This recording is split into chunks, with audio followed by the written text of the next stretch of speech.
আমাদের কিছু তো ঝামেলা থাকে, সেই ঝামেলাটা কাভারেজ হয়ে গেছে, কোথাও ঝামেলা থাকবে না। আমার বিশ্বাস যে জয়প্রাণের যে দুইবার নয়, বাংলাদেশ স্বাধীনতার পর থেকে অনেক নেতৃস্থানীয়রা এখানে নির্বাচন করেছে, যাদের নাম জয়প্রাণ নয়, ওরা বাংলাদেশের স্বর্ণাক্ষরে আছে, তারা কিন্তু নির্বাচন করেছে। কিন্তু ধানের শীষ মার্কা গোলাম রব্বানী ওয়ার্ড কমিশনার ছিলেন, তখনও কিন্তু এমপি গোলাম রব্বানী হয়েছে। তাই আবার অবহিত করতে চাই, আপনাদেরকে বিশেষভাবে অনুরোধ করতে চাই যে আমাদের আসলে ভুল ত্রুটি থাকতে পারে, আর কয়েকটা মানুষের সবকিছু ভালো হবে। সাংবাদিক, রাজনৈতিক বক্তা, স্লিপ অফ দ্য ট্রাক এরকম হতে পারে। যদি হয়ে যায়, আমাদের এটা এডিট যদি না করি, আমরা যদি ব্যাক না করি, তখন আপনারা নেবেন অনেক সময়। এই জন্য আপনাদেরকে সকলকে ধন্যবাদ জানাচ্ছি, বিশেষ করে প্রেস ক্লাবকে।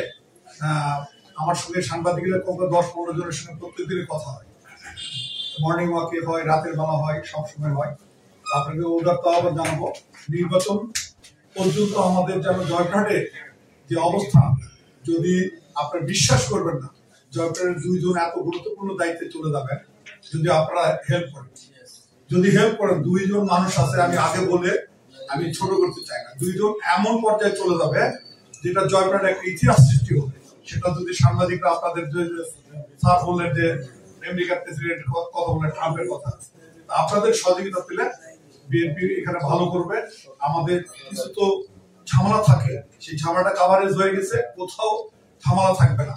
শুধু অপেক্ষা করছে যে তফসিল ঘোষণা করতে, অনেকেই করছে, সেটাও কাভারেজ হবে। আমরা কন্ট্রাক্টের কথা বলতে আছি, এই গোকুল সাহেবের ওখানে গেছে, ফয়সাল আলমের ওখানে গেছে, রানা স্যার সবাইকে ফোন দিচ্ছে, আমাদের সব কাভারেজ চলে, শুধু সময়ের ব্যাপার মাত্র।